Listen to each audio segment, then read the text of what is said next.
നാട്ടിലോട്ട് കള്ളപ്പണിയൊന്നും ഇവിടെ പറ്റത്തില്ല. മരിച്ചു പണി ചെയ്താലേ പറ്റത്തുള്ളൂ. ഇത് നമ്മളെ തോമസ് ചേട്ടൻ സൂപ്പർ വാലിയിൽ ബേക്കറിയിൽ എൻ്റെ കൂടെ വർക്ക് ചെയ്യുന്ന ചേട്ടനാണ്. നമുക്കിവിടെ 2 മലയാളി ചേട്ടന്മാരുണ്ട്. അതിൽ ഒരാളാണിത്, ഒന്ന് അനീഷ് ചേട്ടൻ, ഇത് തോമസ് ചേട്ടനാണ്. അപ്പോൾ തോമസ് ചേട്ടനോട് നമുക്ക് സൂപ്പർ വാലിയിലെ അയർലൻഡിലെ വിശേഷങ്ങളൊക്കെ വെറുതെ ഒന്ന് ചോദിച്ചു നോക്കാം. തോമസ് ചേട്ടാ, അയർലൻഡിലെ സൂപ്പർ വാലിയിലെ വിശേഷങ്ങളാണ് ചോദിക്കുന്നത്. എങ്ങനെയുണ്ട് സൂപ്പർ വാലിയിലെ ജീവിതം? സൂപ്പർ വാലിയിലെ ജീവിതം കുഴപ്പമൊന്നുമില്ല. നല്ല ഹാർഡ് വർക്കിംഗ് ഉണ്ട്. എന്നാലും പണി ചെയ്താലൊക്കെ പറ്റത്തുള്ളൂ.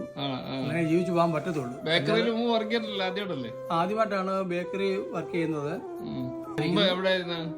ഞാൻ ആദ്യം സൗദിയിലായിരുന്നു. അവിടുന്ന് ആദ്യം ഷിപ്പിംഗ് കമ്പനിയിലെ, പിന്നെ എസ്റ്റിസിലെ ടെലികോമിലായിരുന്നു. അതിനുശേഷമാണ് ഇവിടെ വരുന്നത്. അതിനുശേഷം കമിൽ റഷൻ എന്ന് പറഞ്ഞ് വർക്ക് ചെയ്തിരുന്നു. ഇപ്പോൾ ഞാൻ സൂപ്പർ വാലിയിലെ വർക്ക് ചെയ്യുന്നു. ഇവിടെ ബേക്കറി അസിസ്റ്റന്റ് ആയിട്ടാണ് തോമസിന് വർക്ക് ചെയ്യുന്നത്. ഇപ്പൊ എന്താ ഇനി അടുത്ത് ബേക്കറി ഷെഫ് ആവും ഭാവിയില്. പ്രതീക്ഷിക്കാം. പണികളൊക്കെ പഠിച്ചു വരുവാണ്. പിന്നെ മിച്ചമില്ലെന്നേ ഉള്ളൂ. ഫാമിലിയായിട്ട് ജീവിച്ചു പോവാം. ഫാമിലിയായിട്ട് ജീവിച്ചു പോവാം. ശമ്പളം ടാക്സും റെന്റോട്ടൊക്കെ പോകും. റെന്റുമായിട്ട് വീട് റെന്റും ടാക്സുമായിട്ടൊക്കെ പോകും. ഇവിടെ എത്ര നാളായി ഇപ്പൊ 1 വർഷമായി ഇവിടെ കയറിയിട്ട്. ആണോ? അപ്പൊ നാട്ടിൽ നിന്ന് ഒരുപാട് പേര് ഇങ്ങനെ വരാൻ വേണ്ടി ഇരിപ്പുണ്ട്, ഡിപ്പെൻഡ് വിസയിലൊക്കെ. അപ്പൊ അവർക്കൊക്കെ ജോലിക്ക് തിരക്കുന്ന ആൾക്കാരായിരിക്കും. അവരോട് എന്താണ് പറയാനുള്ളത്? ഒരു എക്സ്പീരിയൻസ് വെച്ചിട്ട് അവരോട് പറയാനുള്ളത്, നാട്ടിലോട്ട് കള്ളപ്പണിയൊന്നും ഇവിടെ പറ്റത്തില്ല. മരിച്ചു പണി ചെയ്താലേ പറ്റത്തുള്ളൂ. എവിടെ ആയാലും ഓരോ സ്ഥാപനം, എല്ലാ സ്ഥാപനത്തിലും എവിടെ ആയാലും ജോലിക്കാരെയും ഉടായ്പണി നടക്കത്തില്ല. ഇടയ്ക്ക് സീറ്റ് വലിക്കാൻ പോകാനോ ഒന്നും പറ്റത്തില്ല.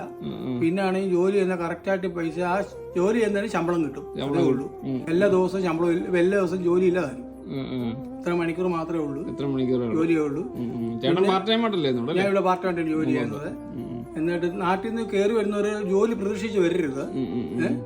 ലേറ്റ് ആവും, ഒത്തിരി ലേറ്റ് ആവും ജോലി കിട്ടുന്നേ. ഇവിടെ വന്നതിന് മുന്നേ വേറെ നോക്കിയിരുന്നു ജോലിയൊക്കെ? വേറെ ഒത്തിരി നോക്കിയിരുന്നു, കിട്ടിയില്ല. ലാസ്റ്റ് ഇതാണ് നമുക്ക് വിധിച്ചത്. ഓക്കെ, അപ്പൊ പ്രൊഫഷൻ നോക്കി നമുക്ക് വർക്ക് ചെയ്യാൻ പറ്റത്തില്ല. ഒരു നമ്മൾ പഠിച്ച ജോലിക്ക് കിട്ടത്തില്ല. എന്ത് ജോലിയും ജോലിയും ചെയ്താലേ പറ്റില്ല, എവിടെ ചെയ്താലേ പറ്റുള്ളൂ. ഓക്കെ, അപ്പോ തോമസ് ചേട്ടൻ ഫീഡ്ബാക്ക് പറഞ്ഞതിൽ ഒരുപാട് thank you. Okay, bye. Thank U.